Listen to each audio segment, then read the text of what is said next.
Ma'am, मेरा अगला सवाल एकेडमिक से जुड़ा ही है कि हंसराज कॉलेज अंडर ग्रेजुएट और पोस्ट ग्रेजुएट दोनों लेवल पर कई कोर्सेज ऑफर करता है। तो आप बताइए कि कॉलेज की वो एकेडमिक स्ट्रेंथ्स जो स्टूडेंट्स को ज़रूर जाननी चाहिए।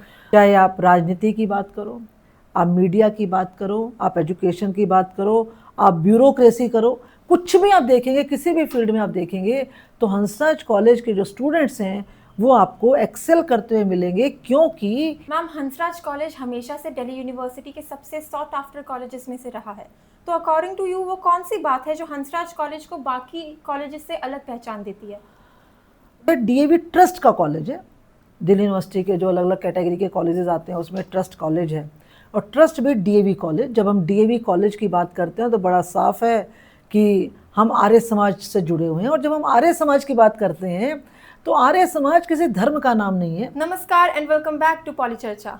आज हम आए हैं दिल्ली यूनिवर्सिटी के सबसे प्रेस्टिजियस कॉलेजेस में से एक हंसराज कॉलेज में, और हमारे साथ आज मौजूद है professor Rama ma'am, principal of Hansraj college university of Delhi. Ma'am, पॉलीचर्चा में आपका बहुत बहुत स्वागत है। धन्यवाद, नमस्ते। और पोली चर्चा को पहले तो बधाई।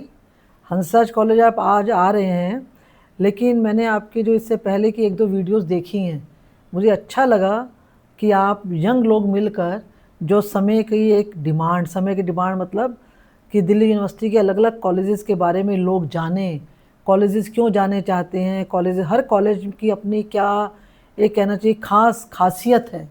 तो आप लोग उसके बारे में एक अच्छा काम कर रहे हैं, तो आप लोगों को उसके लिए बहुत बहुत बधाई। Thank you ma'am.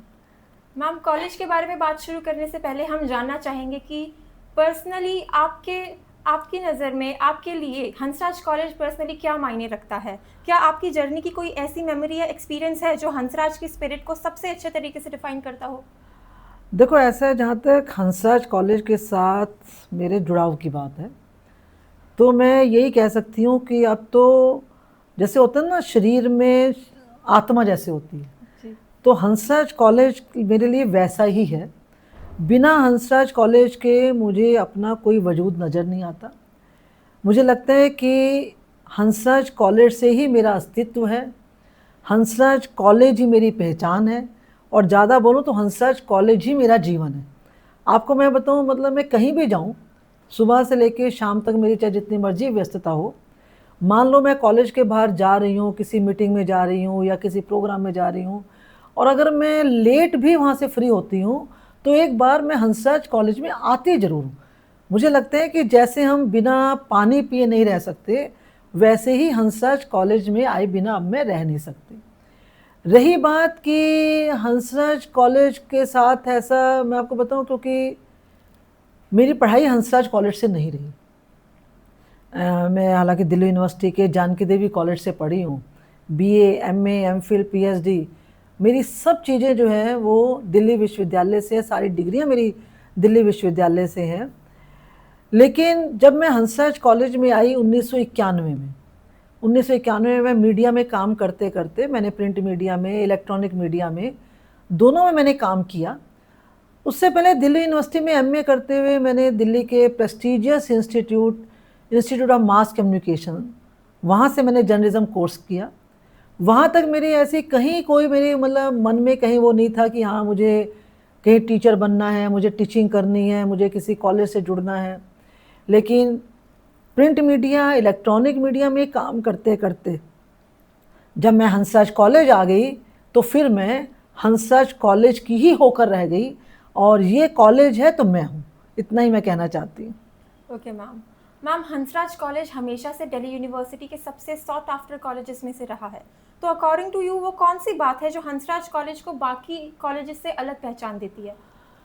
देखो, मैं बताऊँ, वैसे तो दिल्ली यूनिवर्सिटी ही अपने आप में, दिल्ली यूनिवर्सिटी का ही बहुत नाम है। मतलब दिल्ली यूनिवर्सिटी को ही लगभग 100 साल से ज़्यादा हो गए हैं, बड़ी प्रेस्टीजियस है, ब्रांडेड यूनिवर्सिटी है। उसमें भी जो लगभग 70 कॉलेजेस हैं, हर कॉलेज अपने आप में यूनिक है, मेरा मानना है ऐसा। रही बात हंसराज कॉलेज की, क्योंकि मैं हंसराज कॉलेज से हूँ, मैंने अभी कहा कि हंसराज कॉलेज मेरा जीवन है, हंसराज कॉलेज मेरा अस्तित्व है। तो ये कॉलेज मुझे यूनिक लगने के कई कारण हैं। एक तो ये कॉलेज जो है डीएवी ट्रस्ट का कॉलेज है। दिल्ली यूनिवर्सिटी के जो अलग अलग कैटेगरी के कॉलेजेस आते हैं उसमें ट्रस्ट कॉलेज है। और ट्रस्ट भी डीएवी कॉलेज। जब हम डीएवी कॉलेज की बात करते हैं तो बड़ा साफ है कि हम आर्य समाज से जुड़े हुए हैं। और जब हम आर्य समाज की बात करते हैं तो आर्य समाज किसी धर्म का नाम नहीं है। आर्य समाज का एक ही मूल मंत्र है, जो हमारे भारतीय संस्कृति का मूल मंत्र है, मनोरभव, कि अच्छे मनुष्य बनो। और हंसराज कॉलेज ने शुरू से इस चीज़ को अपनाया है। अब देखना, दिल्ली यूनिवर्सिटी के दूसरे कॉलेजेस हैं, किसी टाइम पर वो बहुत ज़्यादा हाइट पर चले गए, कभी वो नीचे आ गए, उनमें अप डाउन काफ़ी चलता रहा। लेकिन हंसराज कॉलेज ने अपना एक एकेडमिक लेवल भी बनाकर रखा। जब से कॉलेज इस्टेब्लिश हुआ है, ये कॉलेज 1948 में इस्टेब्लिश हुआ, और आप ये देखो कि 1948 में इस्टेब्लिश होते ही उस समय इस कॉलेज में प्री मेडिकल होता था। प्री मेडिकल में हमारे यहाँ पे हंसराज कॉलेज में 40 सीट्स होती थी, और पहले बैच से ही जो 40 स्टूडेंट्स होते थे, मतलब उसके धीरे धीरे वो सारे के बहुत अच्छे हॉस्पिटल्स में अपना उनको अपॉइंटमेंट वगैरह मिल गई। अभी भी आप अगर गंगाराम हॉस्पिटल, सफदरजंग हॉस्पिटल, जितने पुराने हॉस्पिटल, बड़े हॉस्पिटल हैं, अगर आप लोग वहाँ जाओगे, जो सीनियर डॉक्टर होंगे, तो अगर कई बार आपसे कहेंगे हम हंसराज कॉलेज के अलमनाई हैं, तो आश्चर्य होता है कि वहाँ तो एमबीबीएस है नहीं, तो फिर बताते हैं कि उन्होंने यहाँ से प्री मेडिकल की है। और ये कॉलेज जिस समय बना था, दरअसल ये कॉलेज साइंस कॉलेज था। ये यहाँ का बॉटनी डिपार्टमेंट, यहाँ का जूलॉजी डिपार्टमेंट, फिजिक्स, केमिस्ट्री, जितने भी हमारे डिपार्टमेंट्स थे, बहुत अच्छी परफॉर्मेंस रही। मतलब एक ऐसी सिचुएशन आ गई थी, एक समय ऐसा आ गया था कि टीचर के नाम से हंसराज कॉलेज जाना जाता था। अच्छा, doctor PL Soni, doctor PL Soni का मतलब हंसराज कॉलेज, क्योंकि वो उनकी टीचिंग टीचर्स की इतनी अच्छी थी, किताबें इतनी अच्छी लिखते थे। मतलब वो जो जिस समय की वो जो जनरेशन है, बिल्कुल हंसराज कॉलेज के लिए डिवोटी रही। वो जो सेक्रीफाइस था, वो जो हंसराज कॉलेज ने अपना एक अपनी इस्टेब्लिशमेंट अपनी बनाई, सोसाइटी में पहचान बनाई, वो उस पहचान आज तक हंसराज कॉलेज की बनी हुई है। हंसराज कॉलेज ने साइंस की जैसे मैंने बात की, उसके बाद हंसराज कॉलेज में कॉमर्स, इकोनॉमिक्स डिपार्टमेंट, इन दोनों डिपार्टमेंट्स ने बहुत अच्छा काम किया। दिल्ली यूनिवर्सिटी का जो डी स्कूल है, एक समय पे तो हंसराज कॉलेज को मिनी डी स्कूल कहते थे। मतलब मोर देन 70% जो स्टूडेंट्स होते थे वो हंसराज कॉलेज से एडमिट होते थे। धीरे धीरे कॉलेज बढ़ता गया, मतलब इसमें जो और सब्जेक्ट्स जुड़ते गए, और जुड़ते जुड़ते इस समय हमारे पास 15 डिपार्टमेंट्स हैं। लेकिन 15 के 15 डिपार्टमेंट्स बहुत अच्छे डिपार्टमेंट्स हैं, बड़ी हमारी डेडिकेटेड फैकल्टी है। क्योंकि मेरा मानना ये है कि कॉलेज के अगर हमने स्टूडेंट्स से अच्छा करवाना है तो फैकल्टी, जो दो हमारे मेन स्टेक होल्डर हैं, एक है टीचिंग और दूसरा है नॉन टीचिंग। टीचिंग का काम क्योंकि स्टूडेंट्स को पढ़ाना है, उनको गाइड करना है, लेकिन ओवरऑल कॉलेज को संभालना, ओवरऑल कॉलेज की केयर करना, कॉलेज को कॉलेज बनाना, उसके लिए कॉलेज का नॉन टीचिंग स्टाफ बहुत मेहनत करता है। तो हंसराज कॉलेज के टीचिंग और नॉन टीचिंग स्टाफ ने दोनों ने मिलकर जो मेहनत की, उससे हमारे स्टूडेंट्स अच्छे अच्छे फील्ड्स में जाने लगे। आज की तारीख में आपको कोई भी फील्ड ऐसा नहीं मिलेगा, चाहे आप राजनीति की बात करो, आप मीडिया की बात करो, आप एजुकेशन की बात करो, आप ब्यूरोक्रेसी करो, कुछ भी आप देखेंगे, किसी भी फील्ड में आप देखेंगे तो हंसराज कॉलेज के जो स्टूडेंट्स हैं वो आपको एक्सेल करते हुए मिलेंगे, क्योंकि उनको पढ़ाया गया है मनोरभव, अर्थात पहले आप अच्छे मनुष्य बनो, और जब हम अच्छे मनुष्य बन जाते हैं तो फिर हम समाज के लिए बहुत कुछ अच्छा करने की कोशिश करते हैं। जी मैम, मेरा अगला सवाल एकेडमिक्स से जुड़ा ही है कि हंसराज कॉलेज अंडर ग्रेजुएट और पोस्ट ग्रेजुएट दोनों लेवल पर कई कोर्सेज ऑफर करता है, तो आप बताइए कि कॉलेज की वो एकेडमिक स्ट्रेंथ्स जो स्टूडेंट्स को ज़रूर जाननी चाहिए। देखिए, मैंने अभी आपको बताया ना कि हमारे यहाँ पर एंथ्रो से लेके जूलॉजी तक सारे डिपार्टमेंट्स हैं, और हर डिपार्टमेंट अपने आप में यूनिक है। कॉमर्स, इकोनॉमिक्स अपने आप में यूनिक है। हमारे यहाँ पर हिस्ट्री है, फिलॉसफी है। हमारे यहाँ पर लैंग्वेजेस में इंग्लिश, हिंदी, संस्कृत तीनों डिपार्टमेंट्स हैं। यानी जो स्टूडेंट अपना एक्सेल करना चाह रहा है वो किसी भी सब्जेक्ट में हो, एंथ्रो से लेके जूलॉजी तक, वो किसी भी सब्जेक्ट में हो, अगर स्टूडेंट अपने आप में फोकस्ड है, उसने अपना टारगेट बनाया हुआ है, तो यहाँ की जो फैकल्टी है उस स्टूडेंट के लिए डे नाइट अवेलेबल होती है, बशर्ते उसके अंदर कुछ करने की जील होनी चाहिए। और अब तो मैं आपको बताऊँ, आपको पता ही है कि एनईपी आ चुकी है जी। एनईपी मतलब national education policy 2020, new education policy. अब वो 6 साल बाद न्यू कहाँ रही, अब तो न्यू तो अब वो ओल्ड हो चुकी, न्यू वाला फेज उसका निकल चुका। तो वो जो नेशनल एजुकेशन पॉलिसी है उसकी एक बहुत बड़ी मतलब कहना चाहिए एक उसकी ये खासियत ही यही है कि वो इंटर डिसिप्लिनरी की बात करती है। फॉर एग्जांपल जैसे पहले हम कहते थे भी एक स्टूडेंट है, उसने फिजिक्स पढ़ ली, अब उसको फिजिक्स पढ़ते पढ़ते लगता है कि नहीं मैं फिजिक्स नहीं, अगर मैं कंप्यूटर में कर लूँ तो ज़्यादा, तो यानी कि वो फिजिक्स कंप्यूटर साथ साथ कर सकते हैं। यहाँ तक की फैसिलिटीज़ भी हैं कि साइंस और कॉमर्स का सब्जेक्ट भी साथ साथ लिए जा सकते हैं। यानी कि इंटरडिसिप्लिनरी जो एक इसका बेस है एनईपी का, उसने आजकल के जो स्टूडेंट्स हैं इनके लिए बहुत सारी अपॉर्चुनिटीज़ खोली हैं। और मुझे लगता है कि इन अपॉर्चुनिटीज़ को का आने वाले टाइम में यूथ को बहुत बेनिफिट मिलने वाला है। मैम आपने जियोलॉजी की बात की जो कि ज़्यादातर कॉलेजेस में नहीं है, तो आप क्या हमारे व्यूअर्स को बता सकती है कि जियोलॉजी प्रोग्राम को हंसराज कॉलेज किस तरह खास बनाता है और इस फील्ड में इंटरेस्टेड स्टूडेंट्स के लिए किस तरह की अपॉर्चुनिटीज़ अवेलेबल है? देखो आपने जियोलॉजी की बात की जी। हमारे यहाँ पे जियोलॉजी भी है और जूलॉजी भी है। ओके। इस समय तो जियोलॉजी फिर भी मुझे लगता है कि शायद आरएलए कॉलेज में भी खुल गया है। जियोलॉजी शुरू से हंसराज कॉलेज में रहा है, बीएससी एमएससी दोनों जियोलॉजी हंसराज कॉलेज में रही हैं।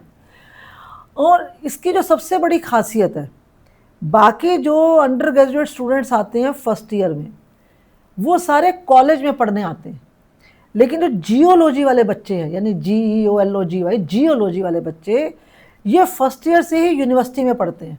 शुरू से इस तरह की व्यवस्था की गई है कि ये बच्चे अपना जो बीएससी फर्स्ट ईयर की क्लास है ये यूनिवर्सिटी में पढ़ते हैं, लेकिन इनके कुछ एलाइड सब्जेक्ट्स ऐसे हैं जो ये कॉलेज में भी पढ़ते हैं। तो ये हमारे रेगुलर्स, क्योंकि रेगुलर स्टूडेंट्स ही हैं, इनके पास एक फैसिलिटी एक्स्ट्रा है कि शुरू से दिल्ली यूनिवर्सिटी के मेन डिपार्टमेंट में पढ़ते हैं। और क्योंकि हंसराज कॉलेज एंथ्रो के बगल का ही जियोलॉजी के कैंपस के साथ ही है, तो स्टूडेंट्स को मूवमेंट करने में कोई दिक्कत नहीं होती है, कैंपस में भी जा सकते हैं, जो इनके लाइट सब्जेक्ट जो यहाँ पे इनकी क्लासेस होती हैं वो भी अटेंड कर सकते हैं, लाइब्रेरी यूज़ कर सकते हैं। बाकी स्टूडेंट्स के लिए जो फैसिलिटीज़ हैं वो सारी की सारी फैसिलिटीज़ इन स्टूडेंट्स के लिए भी हैं। और जियो ही नहीं, मैं आपको बताऊँ एंथ्रो भी ऐसा सब्जेक्ट है, जैसे जियो है, ये हमारे दोनों बड़े यूनिक सब्जेक्ट हैं। जियो के साथ साथ एंथ्रो के साथ भी बिल्कुल यही है कि एंथ्रो में भी बच्चा फर्स्ट ईयर में आते ही जो क्लासेस अटेंड करता है वो अपने मेन डिपार्टमेंट दिल्ली यूनिवर्सिटी उसमें करता है। तो दोनों कोर्सेज़ के जो बच्चे हैं ये फर्स्ट ईयर में आते यूनिवर्सिटी में पढ़ते हैं और बाकी जितनी फैसिलिटीज़ हंसराज कॉलेज की हैं ये उन सबको अवेल कर सकते हैं। ओके मैम, हंसराज कॉलेज अपनी यूनिक फैसिलिटीज़ के बारे में भी जाना जाता है, जैसे कि दिल्ली यूनिवर्सिटी का ओनली इलेक्ट्रॉनिक शूटिंग रेंज और विजुअली इम्पेयर्ड स्टूडेंट्स के लिए स्पेशली इक्विप्ड लाइब्रेरी। इन फैसिलिटीज़ ने स्टूडेंट्स के लर्निंग एक्सपीरियंस को किस तरह एनरिच किया है? देखो ऐसा है, समय के साथ साथ चीज़ें बदलती हैं। एक समय ऐसा था टीचर का काम था पढ़ाना और स्टूडेंट का काम होता था क्लास में आना, यानी देखा जाता था अच्छा बच्चे ने भाई अच्छा पढ़ाई कर ली, उसने सिलेबस पूरा हो गया, उसके मार्क्स अच्छे आ गए तो काम उसका ख़त्म हो गया, उसको डिग्री मिल गई। अब ऐसा समय नहीं है। अब जो है डिग्री के साथ साथ उसकी ओवरऑल पर्सनैलिटी देखी जाती है। जब मैं ओवरऑल पर्सनैलिटी की बात करती हूँ और इस मामले में हंसराज कॉलेज हमेशा आगे बढ़ के काम करता है। इस समय आप देख रहे हैं कि दिल्ली यूनिवर्सिटी के कई कॉलेजेस में स्टूडियो आ गए। दूर तो क्यों जा रहे हो, आप ही ने देखो ये पोली चर्चा का प्रोग्राम शुरू किया, हमने तो ये कोविड टाइम पर ही स्टूडियो बना लिया था। हमारा जो बहुत अच्छे हमारे पास स्टूडियो हैं, हमने उस समय 2 स्टूडियोज़ बनाए थे, एक हमारा ऑडियो स्टूडियो था और एक हमारा ऑडियो वीडियो विजुअल वाला था। दोनों स्टूडियोज़ बन गए। ये इस तरह के प्रोग्राम्स, इस तरह से के जो आपके ब्रॉडकास्ट होते हैं, ये सारे के सारे हंसराज कॉलेज ने तब से ये काम करना शुरू कर दिया था, क्योंकि कोविड में हम सब ने सीख लिया था कि ऑनलाइन एजुकेशन वो बहुत बड़ा रोल प्ले करती है। आप कहीं भी हैं, किसी से भी बात कर सकते हैं। तो हमारे स्टूडियो भी अपने आप में यूनिक रहे। हम जो काम करते हैं ना, हमें लगता है कि धीरे धीरे वो काम सब जगह शुरू हो जाते हैं। आपने शूटिंग रेंज की बात की, बिल्कुल सही बात है। इलेक्ट्रॉनिक शूटिंग रेंज यहाँ तक कि मेरे पास कई बार दूसरे कॉलेज के स्टूडेंट्स आते हैं कि मैडम हम जो है आपके यहाँ पे कॉलेज के शूटिंग रेंज में प्रैक्टिस करना चाह रहे हैं। हमारी लाइब्रेरी सच में बहुत अच्छी हमारी लाइब्रेरी है। हमारा जो प्ले ग्राउंड है, मतलब हमारा कॉलेज का इतना डेवलपमेंट हो गया, हमने इतने नए ब्लॉक्स बना दिए, इतने नए रूम्स बन गए, लेकिन अपने कॉलेज का जो हमारा शुरू से जब से कॉलेज बना है, प्ले ग्राउंड का जो साइज़ उस टाइम था वही साइज़ आज भी है। यानी प्ले ग्राउंड भी हमारा एक बहुत यूनिक फीचर माना जाता है, क्योंकि अब इतने बड़े बड़े ग्राउंड जो दिखाई देते ही नहीं है। तो कई बार दूसरे बाहर के स्टूडेंट्स आते हैं दूसरे कॉलेज के कि हमें जी आपके प्लेग्राउंड में प्रैक्टिस करनी है, तो मुझे अच्छा लगता है। हमारे यहाँ पे जो है फिजियोथेरेपी सेंटर बहुत अच्छा है।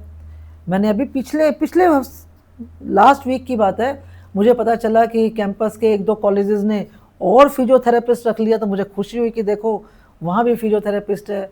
हमारे यहाँ पे होम्योपैथी डॉक्टर अवेलेबल है। एक जो हमने अपने यहाँ पे योग का जो सेंटर है, जो कि मुझे बहुत कम दिखा, योग तो होता है कॉलेजेस में नो डाउट, लेकिन हमारे यहाँ पे जो सेंटर है वो योग एंड मेडिटेशन सेंटर है, कि जो अगर कोई शांति से ये भागम भाग की ज़िंदगी में कोई शांति से बैठ के मेडिटेशन करना चाहे, उसके पास एक जगह अवेलेबल है। और दूसरा हमारा जो है, हमने अपने फिजिकल एजुकेशन डिपार्टमेंट को हम फिजिकल एजुकेशन और स्पोर्ट्स डिपार्टमेंट कम कहते हैं, हम उसको फिटनेस और वेलनेस का नाम देते हैं। वो हमारा वेलनेस सेंटर है। बे फिटनेस का मतलब यही नहीं होता कि हाँ आप जिम जा रहे हैं, वहाँ जाके आप अपना बॉडी अपना बिल्डअप कर रहे हैं, और नहीं, फिटनेस का मतलब होता है कि आप मेंटली फिजिकली, हम कहते हैं ना वो शरीर और आत्मा का, हम क्या कहते हैं, माइंड बॉडी और सोल जी। मुझे लगता है इन तीनों में प्रॉपर इनके कॉम्बिनेशन में बैलेंस बनाने की जो एक ट्रेनिंग हम कह सकते हैं, वो हंसराज कॉलेज लगातार देने की कोशिश करता है। यही हमारी सबसे ज़्यादा यूनिकनेस है। जी मैम, तो हंसराज कॉलेज होलिस्टिक डेवलपमेंट पर बिल्कुल ध्यान देता बिल्कुल है। बिल्कुल। मैम, तो अब स्टूडेंट्स के बीच हंसराज कॉलेज को लेकर कई परसेप्शंस और मिथ भी होते हैं। आपके एक्सपीरियंस में हंसराज को लेकर सबसे कॉमन मिसकंसेप्शन क्या है और उसकी रियलिटी क्या है? देखो, ऐसे हंसराज कॉलेज के बारे में एक बात तो कही जाती है, कई बार मुझे अच्छा भी लगता है, कई बार वो मुझे, कि हंसराज कॉलेज में डिसिप्लिन बहुत ज़्यादा है। कभी कभी कहते हैं हंसराज कॉलेज को स्कूल बना के रखा हुआ है। तो ये परसेप्शन, कई बार मुझे ये परसेप्शन अच्छा लगता है। अच्छा क्यों? हमारा जो मॉडर्न टाइम पीरियड है, ख़ास तौर पे ये जो इंटरनेट वाली जनरेशन है, इसमें हम बहुत कुछ करते हैं, लेकिन हर किसी को ये शिकायत कह लो, कंप्लेंट कह लो, कई बार दूसरे को, कई बार अपने को, कि एक डिसिप्लिन हमारी लाइफ नहीं है। हम कहते हैं ना भाई अच्छा ये बीमारी, तो अपना लाइफस्टाइल ठीक करो। वो लाइफस्टाइल क्या होता है? लाइफस्टाइल होता है कि हमारे क्या जो हमारा डेली रूटीन है वो सिस्टमेटिकली है या नहीं है, हमारे यहाँ क्लासेस रेगुलर हो रही हैं या नहीं हो रही हैं, स्टूडेंट्स आ रहे हैं या नहीं आ रहे हैं। अभी आपने कहा कि हंसराज कॉलेज में स्टूडेंट्स के होलिस्टिक जो उसकी डेवलपमेंट है उस पर ध्यान दिया था, बिल्कुल, लेकिन उसके साथ साथ कॉलेज जो है वो स्टूडेंट्स के लिए है, स्टूडेंट्स का है। लेकिन कई बार जब मुझे स्टूडेंट्स कहते हैं ना मैडम कॉलेज तो हमारा हम जो मर्जी करें, मैंने कहा नहीं, ऐसा नहीं है। कॉलेज आपका तभी तक है जब तक आप कॉलेज के रूल्स रेगुलेशंस फॉलो कर रहे हो। क्योंकि मैं बताऊं बच्चे, अगर हम अपना, हमारे घर भी है ना, एक छोटा सा घर है, मान लो उस घर में हम 2 मेंबर्स हैं, 4 ही मेंबर्स हैं, अगर उस घर का कोई डिसिप्लिन नहीं है, वो घर घर नहीं रहता, वो घर मकान बन जाता है। 4 दीवारी वाली एक, कहना चाहिए, एक इमारत बनकर रह जाती है।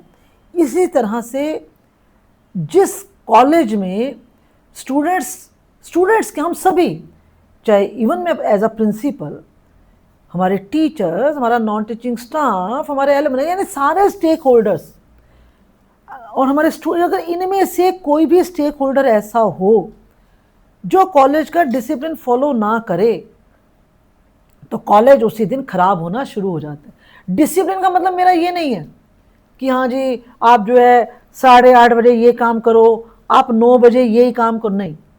मैं तो बच्चों को कहती हूँ देखो, ये जो आपका कॉलेज का जो स्टूडेंट लाइफ का जो टाइम पीरियड होता है ना, ये गोल्डन टाइम पीरियड नहीं होता, ये डायमंड टाइम पीरियड होता है। ये पता है, ये वैसा वैसा ही टाइम पीरियड होता है जैसे किसी की एंगेजमेंट होती है ना, एक होता है एंगेजमेंट वाला टाइम, और एक हो सकता है उसका तो मैरिज हो जाती है। मैरिज होने के बाद क्या होता है, फिर हमारा एक फैमिली सेटअप में हम आ जाते हैं। तो वो जो एंगेजमेंट वाला टाइम होता है ना, डायमंड टाइम पीरियड, वही टाइम पीरियड स्टूडेंट लाइफ का होता है कॉलेज में। उसमें कैसे उसके पास पूरा उसका आसमान, खुला आसमान है, चारों तरफ उसके पास खुला हुआ है। अगर वो फोकस्ड है, वो अपनी पढ़ाई भी करे, वो कैंटीन का मजा भी ले सकता है। उसको जो है, कॉलेज इतनी अच्छी जगह पर है कि कॉलेज के बाहर अगर आप जाओगे, पूरा कमला नगर है, कमला नगर में वो घूम सकता है, वो शॉपिंग कर सकता है। आप थोड़ा और उससे आगे जाओगे, मुखर्जी नगर आपका आ जाएगा, आपका पटेल चेस्ट आ जाएगा, वहाँ आपके सारे कोचिंग सेंटर है। अगर आपको किसी सब्जेक्ट में अपने आप को एक्सेल करने की कोई कोचिंग लेनी है, आप उस जगह का बेनिफिट ले सकते हो। कहीं भी आपको यहाँ से करोलबाग जाना है, कनॉट प्लेस, यानी चारों तरफ के दरवाजे आपके लिए खुले हुए हैं।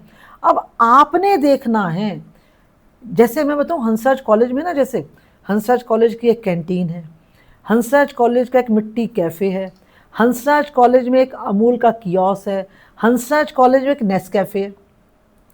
अब स्टूडेंट को देखना है कि मैंने किस टाइम अपने क्लास में जाना है, मैं नेस्कैफे में बैठूं या मैं कैंटीन में बैठूं, या उसी के बगल में लाइब्रेरी है, मैं कब लाइब्रेरी में बैठूं, उसी के बगल में आपका ग्राउंड भी है, मुझे ग्राउंड में कब जाना है।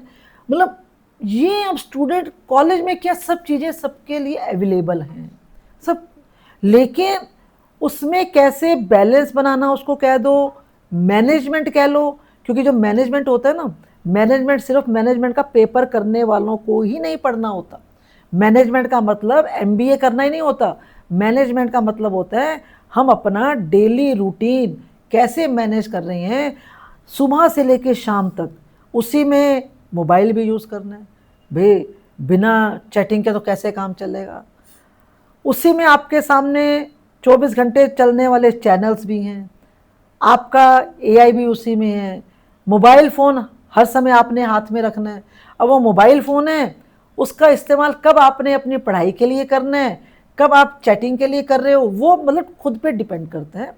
तो स्टूडेंट के लिए हंसराज कॉलेज में सारे ऑप्शंस अवेलेबल हैं। अगर स्टूडेंट थोड़ा सा भी अलर्ट है, वो अपना कैरियर बहुत अच्छा बना लेता है। यही कारण है मैंने अब जो आपको कहा था कि हंसराज कॉलेज के स्टूडेंट हर फील्ड में हैं और हर फील्ड में एक्सेल कर रहे हैं। Okay ma'am, that's great.